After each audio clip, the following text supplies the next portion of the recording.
wabarakatuh. Salam sejahtera untuk kita semuanya. Selamat sore. Alhamdulillah rabbil alamin. Wassalamu ala asyrofil anbiya wal mursalin wa ala alihi wa sahbihi ajma'in, amma ba'du. Yang saya hormati, yang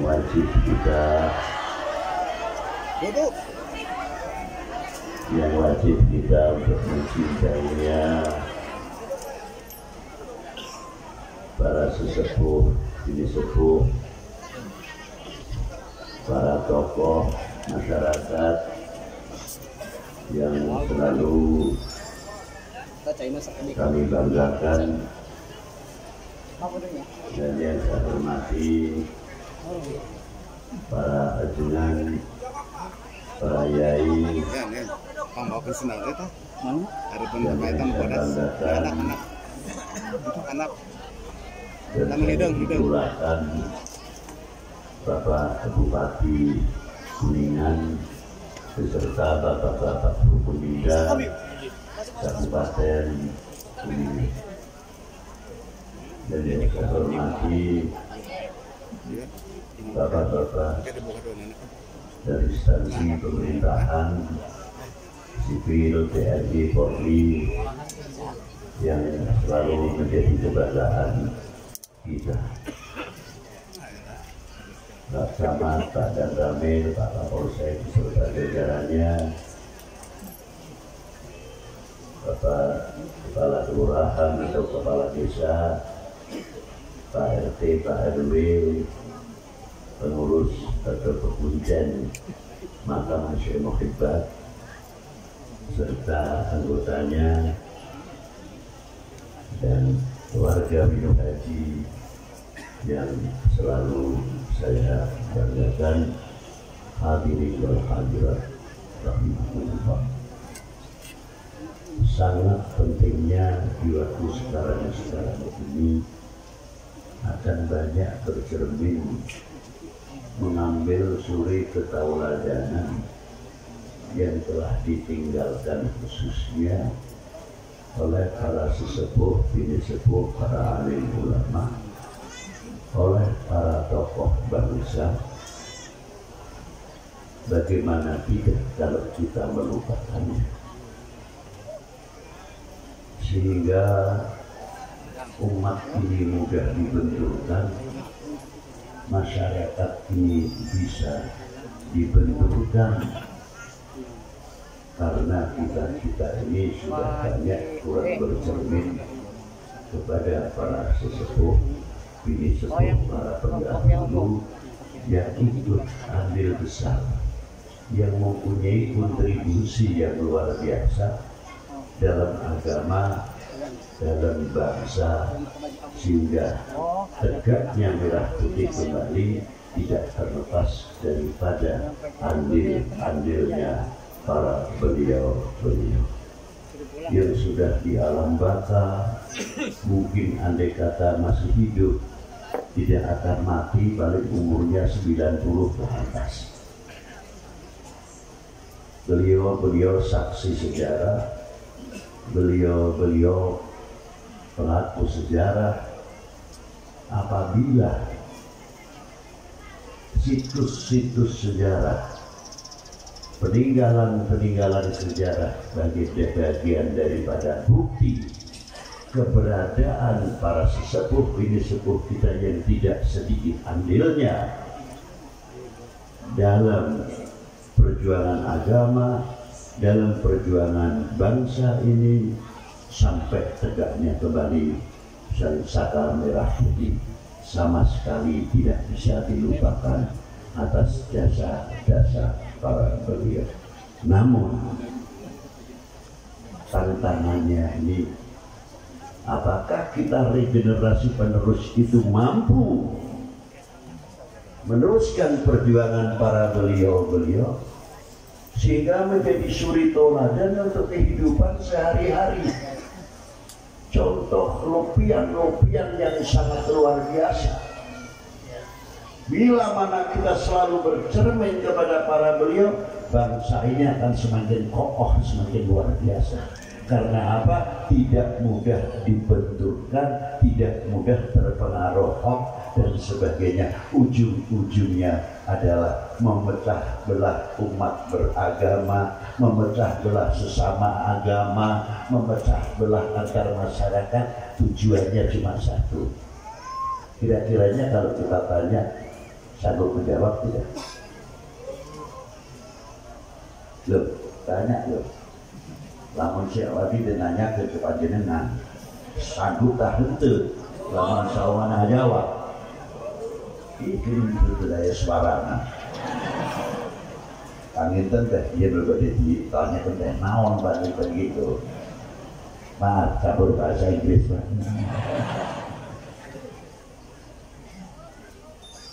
Pertanyaannya begini Pak.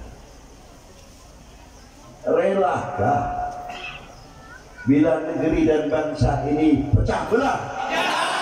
Jawab sekali lagi. Itu yang membahagiakan kita. Ya berarti kita sudah mempunyai benteng yang cukup kuat. Disinilah pentingnya haul. Disinilah pentingnya peringatan nanti yang akan datang. Tidak cukup adanya haul kemana-mana. Tapi di Indonesia ini ada peringatan 10 November Hari Pahlawan. Negara lain, wallahualam, kita tidak tahu. Ya.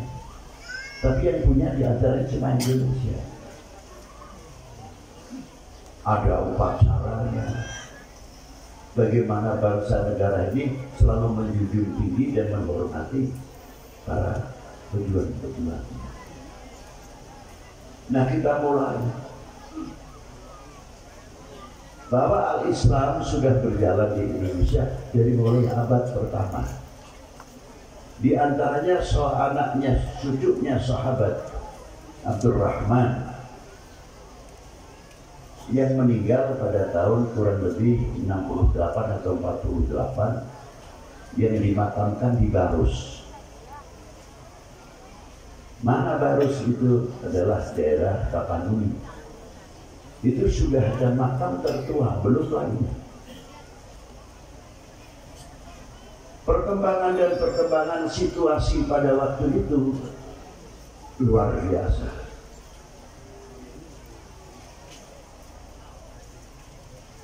Zaman Bani Abbas, Bani Umayyah, dan lain-lainnya.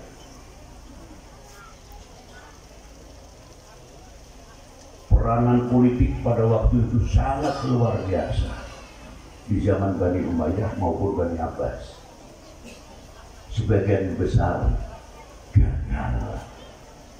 Bani Umayyah berapa ratus tahun selesai, Bani Abbas selesai, sampai Spanyol selesai, dan lain sebagainya. Diteruskan oleh tokoh-tokoh yang berhasil siapa? Mengapa sebelum Bali 9 dan setelah Bali 9 kok berhasil? Ini hebatnya. Pengalaman ini perlu kita pelajari. Bukan sekadar baru jencena. Seenangan ceritakan sejarah teh riwayat dalam masuk ke desa. Dia teh sebab desa di pasian nami ieu. Oke, ramena zaman bakal namina desa ieu namina. Tidak begitu saja. Kok ceritanya banyaknya ke sana. Tapi bagaimana kita nampak tilas beliau berhasil. Zaman periode per periode. Di antaranya 500 Maulana Maghribi yang ada pertama kali masuk ke Indonesia setelah Barus. Jadi kalau kita lihat makam terkadang banyak. Ini Maulana Maghribi, ini Maulana Maghribi. Yang benar yang mana?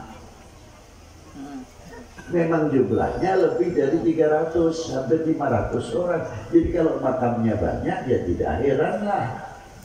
Sedangkan yang masuk ke Kuningan 40 Mauliyah Minal Maghribi.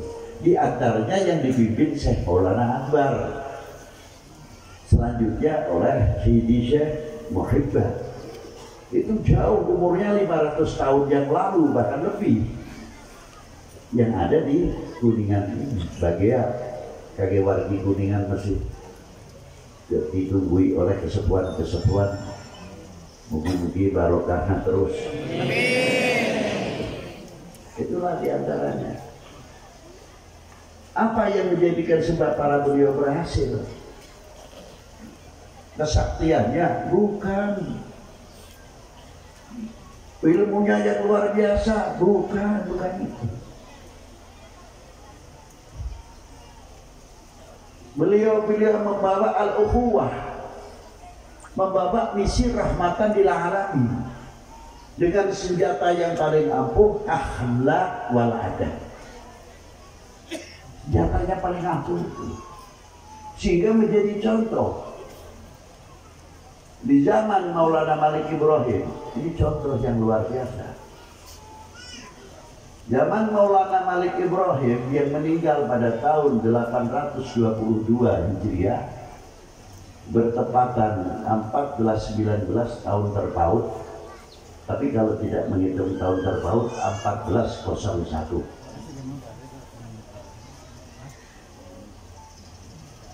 Beliau sempat diangkat menjadi Menteri Pertanian,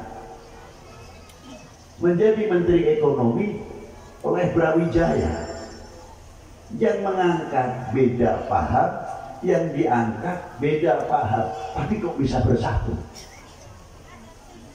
Ini contoh yang luar biasa. Simbol kesatuan persatuan sudah ada pendahulu. Yang kedua, ayah Kanjeng Sunan Ampel, Syed Ibrahim Asmorokondi. Beliau diangkat oleh Brawijaya Menteri Keuangan, dipercaya penuh, sehingga di zaman Brawijaya maupun di Pejajaran, tokoh-tokoh ulama itu banyak memasukkan income kepada negara, menjadi salah satu ajang kekuatan yang luar biasa. Bisa membangun sarana-sarana ekonomi, sarana-sarana dunia pertanian. Tidak cukup dari itu, sampai medikal, kedokteran, sampai bidang obat-obatan. Wali Songo kesini bekalnya penuh. Ahli ekonomi, ekonom, ahli pertanian. Bukan masuk ke Indonesia jual kesaktian atau adu kesaktian, tidak. Bagaimana hubungan beliau dengan umarok pada waktu itu dan kepada publik yang luar biasa, sehingga orang 9 kok bisa berhasil Islam di Indonesia berhasil. Nah, kita ayo korek introspeksi. Sekarang banyak kiai berhasil tidak, menang tidak dengan orang 9 itu tadi? Ya, kita kalah dengan orang 9 itu. Contoh yang lebih nyolok lagi, ini contoh. Tidak ada satupun yang namanya kuburan Wali 9 itu sepi. Tidak ada. Dari mulai Sunan Ampel, Malik Ibrahim, Sunan Giri, Sedayu, Sunan Derajat, sampai Bonang, Tuban, sampai ke Demak, Mulyo, Sunan Kudus, Kalijogo, sampai Maulana Syarif Hidayatullah, sampai putranya Maulana Hasanuddin Bahkan. Kita tempat-tempat Wali 9, seandainya tidak ada aulia-aulia yang ada di sana, mungkinkah bisa menciptakan ekonomi kerakyatan di lingkungan makam-makam tersebut? Tidak. Gunung Jati rame karena ada Maulana Syarif Hidayatullah. Sunan Kudus rame karena ada sebab Sunan Kudus. Dan lain-lainnya. Rata-rata 450 tahun yang lalu beliau meninggal, masih bisa menjadi pemersatu umat. bisa ekonominya hidup, orang mati. Lebih-lebih kita cari hidayatullah. Macam-macam kalau kita Jumat keluar kita lihat orang berziarah. Ya Allah, kita kayak masuk ke lautan. Ada yang hanyut dari begedor pisang, ada yang kayak sampah, ada yang macam-macam di lautan itu. Tapi kita melihat airnya apa melihat sampahnya? Melihat airnya, walaupun keruh seperti apa, air laut tetap sah buat wudhu, buat mandi. Itu hebatnya. Nah pertanyaannya, sebelah kanan muslim, sebelah kiri non muslim. Kalau Jumat Kliwon ramai. Jadi yang saya pikirkan cuma satu, ya Allah, kekasihmu sampai sekarang masih bisa mempersatukan umat beragama, masih bisa mempersatukan umat. Lalu kita ini jadinya apa? Apakah ada contoh yang lebih baik daripada beliau untuk di republik ini, untuk di negara ini? Gak usah jauh-jauh lah kita kemana-mana. Ini satu contoh yang luar biasa. Ekonomi kerakyatannya maju. Kalau sekarang UMKM-nya boleh lah, bapaknya dan sebagainya. Itulah contoh untuk kita semuanya. Maka dengan adanya hal tersebut adalah bagian ucapan terima kasih kita kepada para beliau-beliau. Hatur nuhun. Sejauh mana kita terima kasih kepada beliau? Sampai sejauh mana kita bisa mengucapkan terima kasih? Kalau kita bisa membawa terima kasih untuk kehidupan sehari-hari, itu termasuk benteng yang kuat. Bagaimana tidak?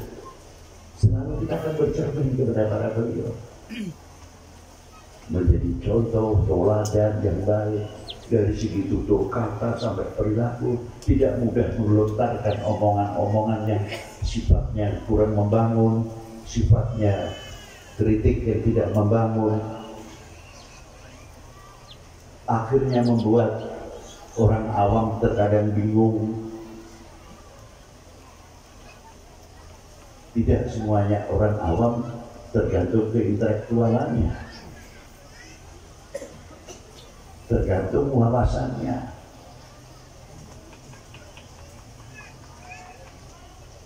Saya pribadi kalau melihat merah putih itu terkadang hati saya itu bertanya, Beb, saya marahin sendiri, sejauh mana kalian andil dalam menegakkan sangsaka merah putih? Walaupun tidak harus menjumpai 1945, sesudah itu sejauh mana menjaga kewibawaan lambang negara kita, tunjukkan tanggung jawab kita. Karena apa? Karena di dalam merah putih itu ada 3 hal. Catat itu. Dalam merah putih itu ada 3 hal. Bukan sekadar kita menghormati sangsaka merah putih, hormat kepada sangsaka merah putih. Wah, saya tanya, hormat ente kemana ini? Tahu nggak?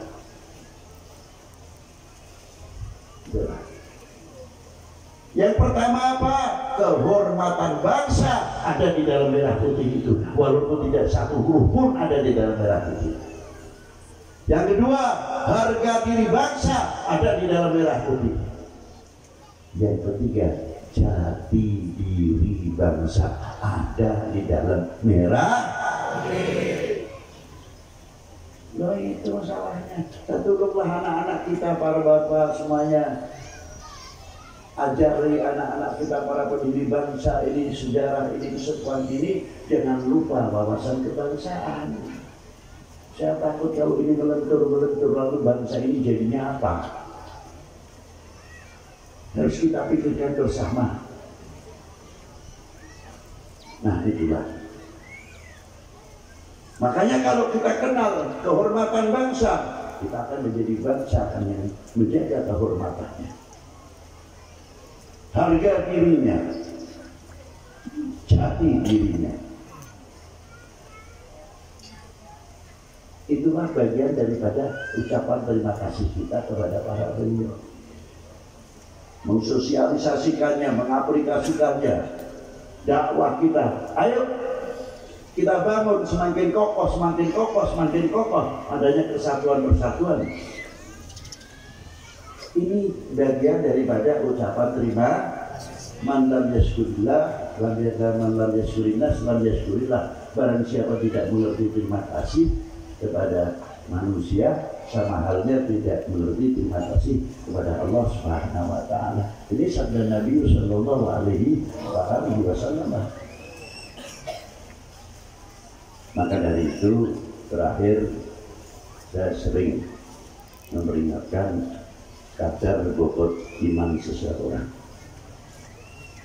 Sabda Nabi sallallahu alaihi wasallam, kadar bobot iman seseorang adalah tergantung kecintaannya kepada aku. Kalau cintanya umat ini kepada nabinya luar biasa, imannya akan luar biasa. Kalau imannya luar biasa, imunnya akan luar biasa. Kekuatan imun tanpa iman mustahil. Jadi kekuatan imun harus didukung imannya dulu, baru imunnya kuat.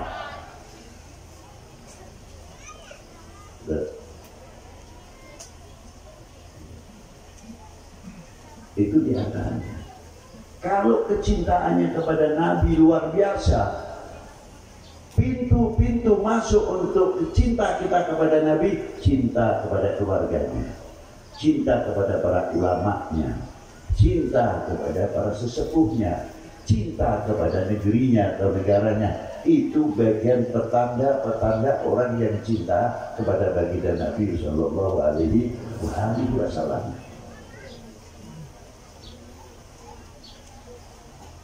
Tapi bagaimana salah satu oknum mungkin bisa cara memahaminya supaya Indonesia bisa dipecah bagaimana? Kalau sudah ini repot, gembosi dahulu. Nanti kalau umat ini sudah melentur kecintaannya kepada nabinya, baru umat beragama bisa dibenturkan di antara salah satu sama yang lain. Ini bahayanya. Digenjot ekonomi tidak mempan, oleh itu ini tidak mempan. Umpamanya paling terakhir adalah bentukan antar umat beragama untuk memecah Indonesia. Ingat itu. Sekali lagi ingat. Makanya saya sering bertanya, wahai bangsaku yang kubanggakan, relakah negerimu ini terpecah belah?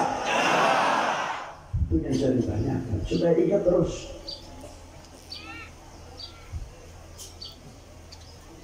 Nah, hadis ini oleh oknum terkadang dimaknai oleh yang lain.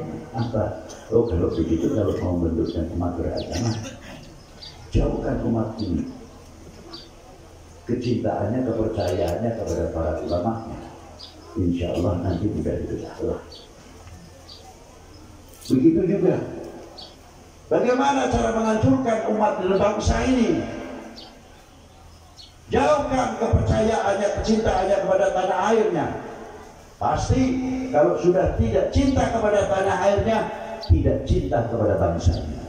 Kalau tidak cinta kepada bangsanya, pasti akan tidak cinta kepada tanah airnya. Baru bangsa ini bisa diobok-obok. Mudah dipecah belah karena sudah melentur rasionalismenya yang didasari kecintaannya kepada bangsa dan tanah airnya. Maka dengan hadis ini satu peringatan yang luar biasa. Mari kita rapatkan jajaran sehingga memperkokoh, buat lem untuk lebih perekat-perekat yang luar biasa. Tunjukkan bahwa Indonesia utuh, Indonesia satu, tidak bisa digoyahkan. Itu harus mempunyai pendirian untuk kita semuanya. Tingkatkan kecintaannya kita kepada para sesepuh bini sepuh, cinta kita kepada khususnya baginda Nabi Sallallahu Alaihi Wasallam, cinta kita kepada para pahlawan-pahlawan kita yang ikut andil besar di dalam bangsa dan republik ini. Mari kita tunjukkan selaku anak bangsa yang mengerti hatur nuhun, terima kasih kepada para beliau. Jangan sampai kita menjadi umat dan menjadi bangsa yang mengecewakan para beliau di makamnya, di kuburnya masing-masing.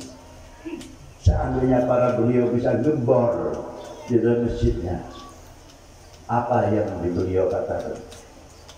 Wahai bangsaku yang kubanggakan, yang telah aku perjuangkan dengan keringat dan tetesan darahku, tolong jangan sampai kalian menjadi penerus yang tidak bertanggung jawab. Relakah apabila negeri ini terpecah belah? Ya. Itu jawaban. Mungkin beliau dikubur ini kalau mampu itu kan jembur lihat situasi. Ya. Maka dari itu janganlah jadi umat dan bangsa yang mengecewakan para beliau. Terima kasih. Itu kurang lebihnya yang bisa saya sampaikan. Semoga Allah Ta'ala memberikan manfaat di dunia wal akhirah. Mari kita jaga. Terakhir pesan Pak Bupati tadi, sebetulnya Forkominda, pemerintah ini sangat sayang kepada masyarakat, kepada umat, khususnya menghadapi COVID-19. Jadi maaf saja, jangan mensalahpahami terhadap peraturan-peraturan yang diterapkan. Sebetulnya itu sayang kita kepada panjenengan, sayang kita kepada panjenengan supaya kita ini selamat. Sebab kesehatan ini namanya pertanian, ekonomi dan lain sebagainya, dan kesehatan ini bagian pertahanan nasional, kekuatan ketahanan nasional. Saya terima kasih atas apa yang disampaikan oleh Bapak Bupati.